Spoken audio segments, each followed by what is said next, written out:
Hello and welcome back to the channel everyone. आज जिस political biography के बारे में और जिस पर्सनालिटी और उनकी लाइफ को हम देखेंगे is Nelson Mandela. Nelson Mandela 18 जुलाई 1918 को साउथ अफ्रीका में पैदा हुए। He was born in A Joshi tribe. He was the first black African president. Nelson Mandela की पूरी लाइफ हमारे लिए एक इंस्पिरेशन है। वो एक ऐसे ग्लोबल लीडर हैं जिन्होंने अपार्थाइड मूवमेंट के अगेंस्ट में स्ट्रगल किया और अपने लोगों को उनके हक और राइट्स दिलाए। अपार्थाइड एक अफ्रीकन वर्ड है जिसका मतलब होता है अदरनेस। दुनिया में जहाँ कहीं भी रेसिज्म पाया जाता है, जहाँ कहीं भी जीनोफोबिया पाया जाता है, जहाँ कहीं भी डिस्क्रिमिनेशन पाया जाता है, नेल्सन मंडेला की लाइफ और उनकी बायोग्राफी हमारे लिए एक लीडिंग एग्जाम्पल है। उनकी लाइफ हमको बहुत सारे लेसन्स लेने पर प्रेरित करती है, जैसे स्ट्रेंथ ऑफ कैरेक्टर, कैसे आप अपने चैलेंजेस को ओवरकम करें और कैसे ह्यूमन नेचर एक बहुत ही कॉम्प्लेक्स फिनोमेना है, उसको कैसे समझा जाए। लेकिन इन सबसे बढ़कर जो इम्पॉर्टेंट चीज़ नेल्सन मंडेला की लाइफ हमको सिखाती है वो ये है कि आप अपने कोर प्रिंसिपल्स के लिए कैसे फाइट कर सकते हैं, कैसे स्ट्रगल कर सकते हैं for a better society and how love and compassion can help you build a better society and a better nation। एक बार जब वो फ्लाइट में जा रहे थे तो उनके फ्लाइट के इंजन्स ख़राब हो जाते हैं। पूरी फ्लाइट में पैनिक रहता है, लेकिन नेल्सन मंडेला बहुत कामली अपनी सीट पर जगह पर बैठे हैं और बैठकर वो न्यूज़पेपर पढ़ते रहते हैं। जब फ्लाइट को इमरजेंसी लैंडिंग करवाई गई और सारे लोग लैंड हुए तो उनके जो बॉडीगार्ड हैं उन्होंने ये इंसिडेंट बहुत शॉकिंगली दुनिया को सुनाया, कैसे नेल्सन मंडेला करेजियस हैं एंड हाउ ही वॉज काम इन सच ए टेरिफाइंग सिचुएशन। जब उनसे पूछा गया तो उन्होंने बताया कि करेज दरअसल में एक चॉइस का नाम है। डर सबको लगता है, लेकिन आप चूज़ करते हैं कि इस डर को ओवरकम कैसे करें और इस डर को आप काबू में कैसे पाएं। इसीलिए नेल्सन मंडेला एक ग्रेट लीडर बन सके और ये करेज और सेल्फ कंट्रोल और ये उनके कंपेनियंस और फॉलोअर्स में एक किस्म का कामिंग और कंफर्टिंग इफेक्ट का काम करता था। नेल्सन मंडेला की अंडरस्टैंडिंग अबाउट कोलोनाइजेशन और उसके इफेक्ट्स स्कूल ही के ज़माने से शुरू हो जाते हैं। जब विलेज में वो अपने स्कूल में जाते हैं, that is where he understands colonial indoctrination. वो स्कूल में जाते हैं और वो ये कहते हैं कि स्कूल में ब्रिटिश हिस्ट्री पढ़ाई जाती थी, ब्रिटिश कल्चर पढ़ाया जाता था, ब्रिटिश इंस्टीट्यूशन के बारे में पढ़ाया जाता था, लेकिन अफ्रीका के बारे में, अफ्रीकन कल्चर के बारे में, उसके इंस्टीट्यूशंस के बारे में कोई भी बात नहीं बताई जाती थी। और इसी चीज़ को लेकर नेल्सन मंडेला बहुत बेचैन रहते थे। जब वो अपने हायर एजुकेशन के लिए जाते हैं, वो अपना एक्सपीरियंस शेयर करते हैं और कहते हैं, at the university teachers had shied away from topics like racial oppression, lack of opportunities for the Africans, and the nests of law and regulations that subjugate the black man. But in my life in Johannesburg, I confronted these things every day. No one had ever suggested to me how to go about removing the evils of racial prejudice, and I had to learn by trial and error. उनका actual racism और xenophobia के against में जो सामना हुआ वो Johannesburg में हुआ। जोहानिसबर्ग में एक गोल्ड माइन में उनको नाइट वॉचमैन की नौकरी दे दी जाती है। जब वो नौकरी करते हैं तो नौकरी करते करते वो ये चीज़ को ऑब्जर्व करते हैं कि सारा हार्ड वर्क, सारा लेबर, सारा रिस्क तो ब्लैक अफ्रीकन्स उठा रहे हैं, लेकिन सारा प्रॉफिट, सारा बेनिफिट ये वाइट कैपिटलिस्टिक ओनर्स को जा रहा है और बहुत ही मीगर सा हिस्सा उन लोगों को मिल पाता है जिनकी एक्चुअल मेहनत से ये सारी चीज़ें खड़ी हो रही हैं। They had to face discrimination, उनको प्रेजुडिस का सामना करना पड़ रहा है।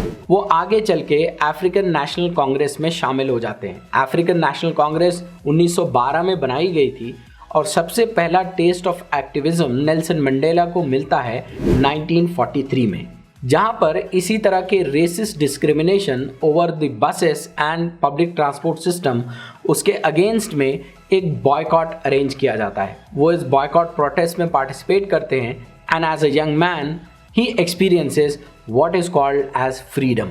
और इसके बाद फिर नेल्सन मंडेला ने अपनी लाइफ में कभी पीछे मुड़कर नहीं देखा।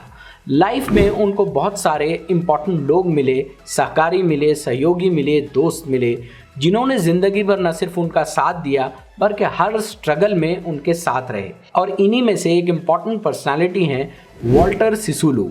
वॉल्टर सिसुलू असल में रियल एस्टेट का काम करते थे और उनका एक मिशन था, क्योंकि ब्लैक्स को रहने के लिए अच्छी कॉलोनीज नहीं दी जाती थी, उनको रियल एस्टेट खरीदने के लिए, घर खरीदने के लिए बहुत डिफ़िकल्टीज़ का सामना करना पड़ता था, तो इनकी फर्म इस तरह की हाउसिंग उनको प्रोवाइड करती थी।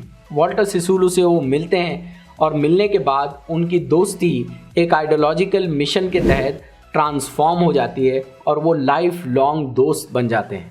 वॉल्टर सिसुलू का घर बहुत ही हैपनिंग प्लेस था, जहां पर सारे एक्टिविस्ट और इंटेलेक्चुअल्स, ब्लैक इंटेलेक्चुअल्स आते और बहुत सारी चीज़ें अबाउट द अपार्थाइड डिस्कस करते।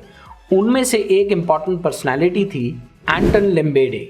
ये लॉयर बाय प्रोफेशन थे और इनकी पर्सनालिटी का नेल्सन मंडेला पर बहुत गहरा असर पड़ा। लेम्बेडे का ये मानना था कि ब्लैक्स और अफ्रीकन्स ने मिलकर एक जगह आना चाहिए against this colonisation, against white operation and against this racism.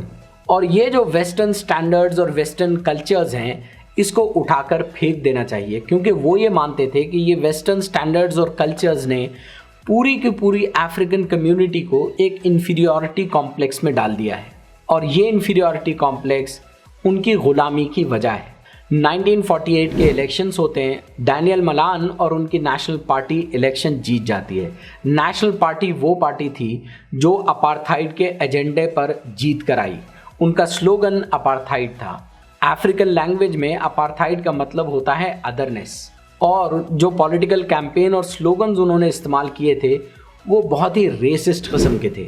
उनमें से एक स्लोगन जो इन्होंने इस्तेमाल किया था, डे कफार ऑफ साइप्लेक, यानी कि the N word in his place, यानी ये निचली जाति वाले को इसकी जगह पर रखा जाए। जाहिर है जैसे ही वो इस अपार्थाइड के एजेंडे पर जीत कर आए, उन्होंने इसको इम्प्लीमेंट करना शुरू कर दिया। सबसे पहला लॉ जो पार्लियामेंट ने पास किया वो था ग्रुप एरियाज एक्ट, और इस एक्ट के तहत रेशियली डिफरेंट जो ग्रुप्स होते थे they should stay strictly in different areas. इसी दौरान में नए आने वाले चेंजेस को चलते हुए मंडेला, सिसुलू, लेम्बेडे इस बात को लेकर चिंतित थे कि कोई एक यूथ ऑर्गेनाइजेशन होनी चाहिए। अफ्रीकन नेशनल कांग्रेस के सामने उन्होंने सुझाव रखा, प्रस्ताव रखा और यूथ लीग मैदान में आई। Youth league led the protest against these laws, और दो इम्पॉर्टेंट प्रोटेस्ट होते हैं जो अफ्रीकन अपार्थाइड मूवमेंट के चेंज में एक बड़ा रोल प्ले करते हैं। 26 जून 1950 को नेशनल डे ऑफ प्रोटेस्ट होता है। इसके साथ साथ डिफायंस कैंपेन भी होती है। ये कैंपेन्स और ये प्रोटेस्ट के नतीजे में अफ्रीकन नेशनल कांग्रेस की पॉपुलैरिटी स्काई रॉकेट हो जाती है और उनकी मेंबरशिप बहुत बढ़ जाती है। इस चीज़ को देखकर नेशनल पार्टी घबरा जाती है and it comes with more stricter laws and an iron hand. Nelson Mandela और ANC से डील करने के लिए वो हार्शर लॉज को पास करती है और इनको फ्रेम करने के लिए सप्रेशन ऑफ कम्युनिज्म एक्ट को वो पास करती है। सप्रेशन ऑफ कम्युनिज्म के एक्ट के पास होते ही नेल्सन मंडेला को इसके तहत गिरफ्तार कर लिया जाता है फॉर प्लानिंग द प्रोटेस्ट। ये पहली बार था जब मंडेला गिरफ्तार होते हैं। मंडेला और सिसुलू गवर्नमेंट की बढ़ती हुई आक्रामकता को देखते हुए प्लान करते हैं और ये डिसाइड करते हैं कि इस बढ़ते हुए गवर्नमेंट के वायलेंस को कैसे टैकल किया जाए। वो प्लान करते हैं कि कैसे हम चाइना से कोलैबोरेट कर सकते हैं और कैसे guerrilla tactics and selective use of violence का इस्तेमाल किया जा सकता है। लेकिन नेल्सन मंडेला को गिरफ्तार कर लिया जाता है। He is again arrested in 1956 और इस बार जो उन पर केस लगाया जाता है दैट इज हुगवेराड।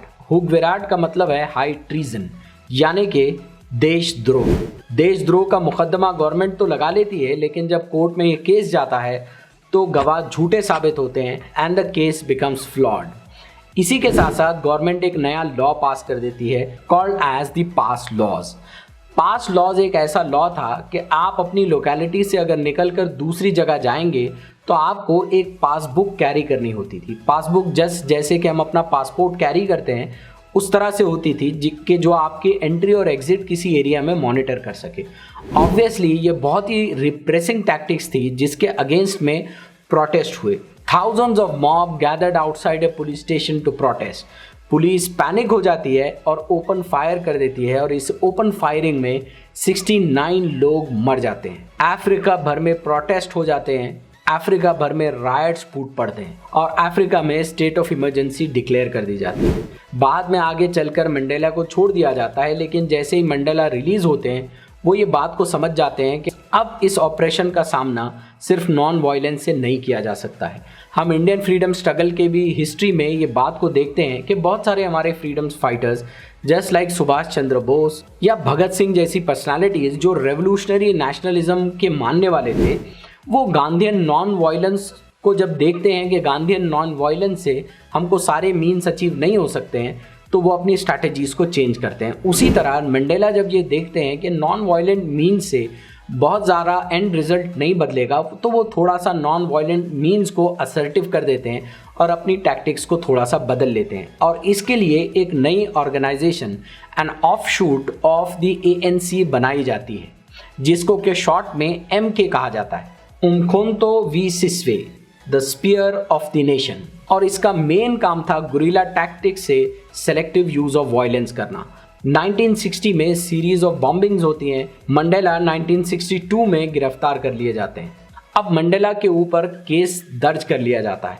मंडेला जब इस केस की सुनवाई के लिए पहले दिन आते हैं तो वो अपनी ट्रेडिशनल पोशाक पहन कर आते हैं, लेपर्ड स्किन का एक रोब डाल कर आते हैं, जो ट्रेडिशनल उनके कबीले का या उनकी ट्राइब का एक ट्रेडिशनल ड्रेस, और वो एक रेवोल्यूशनरी स्पीच कोर्ट में करते हैं। वो कोर्ट में कहते हैं कि ये जो गवर्नमेंट है असल में ऑप्रेसिव है। ये गवर्नमेंट ने उनका जब वोट ही नहीं लिया, ये गवर्नमेंट बनाने में जब उनका पार्टिसिपेशन ही नहीं है, तो ये गवर्नमेंट के रूल्स एंड रेगुलेशन मानना ये उन पर कैसे आ सकता है। उनकी ये इंस्पिरेशनल स्पीच दुनिया भर में इसके छोटे छोटे हिस्से न्यूज़ में आते हैं and he becomes popular and the African apartheid gets an international fame and an international voice। यहीं से अफ्रीकन फ्रीडम स्ट्रगल के मूवमेंट में एक बड़ा चेंज आता है। साउथ अफ्रीकन गवर्नमेंट को इंटरनेशनली प्रेशर आने लगता है, इंटरनेशनली जर्नलिस्ट इसके बारे में लिखते हैं, अवेयरनेस बढ़ जाती है, और नेल्सन मंडेला जिनको कि श्योरली डेथ सेंटेंस मिलनी चाहिए थी, अब उनको लाइफ इम्प्रिजनमेंट दे दी जाती है। लाइफ इम्प्रिजनमेंट इन रॉबन आइलैंड्स। रॉबन आइलैंड्स में फिर मंडेला अपनी लाइफ के 20 साल गुजारते हैं, 20 years इन प्रिजन। और ये प्रिजन दरअसल में सॉलिटरी कन्फाइनमेंट था। प्रिजन में एक रेवोल्यूशनरी जब जाता है तो this is what is a kind of a psychological tactics. ये उसके स्पिरिट को, ये उसके गोल को और ये उसके एम को देखते हैं और टेस्ट करते हैं। नेल्सन मंडेला अपनी स्पिरिट और अपने साथियों के स्पिरिट को बहुत हाई मेंटेन करने में बहुत कामयाब हो जाते हैं। नेल्सन मंडेला आगे चल के ये कहते हैं कि ये जो 20 साल उनको जेल में मिले, ये 20 सालों में उनकी सोच में बहुत मैच्योरिटी आई। उनकी सोच में ये बात आई कैसे आप लव और फ्रेंडशिप से, टॉलरेंस से और लोगों को माफ़ कर देने से बड़े लेवल पर एक बड़ी रेजिस्टेंस की लड़ाई को आप जीत सकते हैं, एक बड़े कॉज को दुनिया के सामने आप रख सकते हैं। और यही नेल्सन मंडेला की लाइफ से एक इम्पॉर्टेंट प्रिंसिपल हमको मिलता है कि आप अपने कोर प्रिंसिपल से समझौता ना करें। स्ट्रैटेजी अगर चाहें तो आप बदल दें। फिर जून 1976 में वो इंसिडेंस होता है जिससे कि इसका कोर्स अपने क्लाइमैक्स की तरफ पहुंचना शुरू हो जाता है। 1976 में 15,000 स्कूल के बच्चे प्रोटेस्ट के लिए निकलते हैं। प्रोटेस्ट का रीज़न है कि उनके 50% ऑफ द सब्जेक्ट्स जो थे वो अफ्रीकांस लैंग्वेज में उन पर थोप दिए गए थे, जबकि वो इस लैंग्वेज में पढ़ना नहीं चाहते थे। ये उनके लिए फॉरेन लैंग्वेज थी और उसके लिए प्रोटेस्ट में वो बाहर निकलते हैं। पुलिस फिर से उन पर ओपन फायर करती है और इसके नतीजे में कई लोग मरते हैं और इसमें इम्पॉर्टेंटली एक 13 साल का स्टूडेंट मर जाता है, जिसके नतीजे में राइट्स ब्रोक आउट होते हैं and a complete new generation of revolutionaries is born in Africa. और यही आगे चल के ब्लैक कॉन्शियसनेस मूवमेंट की शक्ल लेती है। 1970s की जो साउथ अफ्रीकन अपराइजिंग थी, इसको बहुत इंटरनेशनल प्रेस मिलती है और वर्ल्ड वाइड एक कैंपेन शुरू हो जाता है, फ्री नेल्सन मंडेला। अब पहली बार नेल्सन मंडेला अपनी टैक्टिक्स और अपनी स्ट्रैटेजी को फिर से बदलते हैं। 1988 के आते आते अब वो ये बात को समझ जाते हैं कि गवर्नमेंट से निगोशिएट करना चाहिए। वो निगोशिएशन के टेबल पर आते हैं। 2 साल तक गवर्नमेंट से, नेशनल पार्टी से निगोशिएशंस चलती हैं एंड एट द एंड 1990 में पहले फ्री एंड फेयर इलेक्शंस होते हैं। इलेक्शंस के अंदर ANC पार्टिसिपेट करती है, उस पर लगाया हुआ बैन भी इन नेगोशिएशंस में हटा दिया जाता है। ह्यूज पॉपुलैरिटी के साथ और ह्यूज वो मार्जिन के साथ ANC जीत कर आती है। 1990 में नेल्सन मंडेला को नोबेल पीस प्राइज से भी अवार्ड कर दिया जाता है, उनको रिलीज कर दिया जाता है। नेल्सन मंडेला की पूरी जिंदगी हमको ये बताती है कि how he faced all the challenges for the ideals he believed in, for the principles he believed in, and for a better society that he believed in. A life worth reading and a life worth pondering on. उन्होंने अपने life में कई challenges face किए, persecution face किया, violence face किया, death threats face किए, लेकिन वो अपने कोर प्रिंसिपल पर जमे रहे। इसीलिए नेल्सन मंडेला दुनिया भर में टॉर्च बेयरर हैं एंटी अपार्थाइड मूवमेंट की। जहाँ जहाँ कास्टिज्म पाया जाता है, जहाँ जहाँ डिस्क्रिमिनेशन पाया जाता है, जहाँ जहाँ रेसिज्म पाया जाता है, जहाँ जहाँ जीनोफोबिया पाया जाता है, उनकी पर्सनालिटी एक टॉर्च बेयरिंग लाइट की तरह है। उनकी लाइफ हमको बताती है कि कैसे we should lead in these dark times right from the front. We should take initiative, we should take risk. और जब आप ये करते हैं तो आप नेचुरली एक डार्क एनवायरनमेंट में चीज़ों को लीड करते हैं। नेल्सन मंडेला की लाइफ हमारे लिए भी और इंडियन सिनारियो में भी बहुत इंपॉर्टेंट रोल प्ले करती है। यहाँ पर भी हम देखते हैं कि पिछड़ों को, आदिवासियों को, दलित्स को बेसिक ह्यूमन राइट्स तक नहीं दिए जाते हैं। आज भी डॉक्टर साहब बाबा साहेब अम्बेडकर जैसी पर्सनैलिटीज़ जिन्होंने इस टॉर्च को जलाया था, आज भी उन आइडियाज़ को, उस टॉर्च को जलाए रखने की ज़रूरत है। आज भी इन आइडियल्स पर बहुत ज़्यादा काम करने की ज़रूरत है। आज भी लोगों को बेसिक ह्यूमन फैसिलिटीज़ के लिए अपनी जान गंवानी पड़ रही है।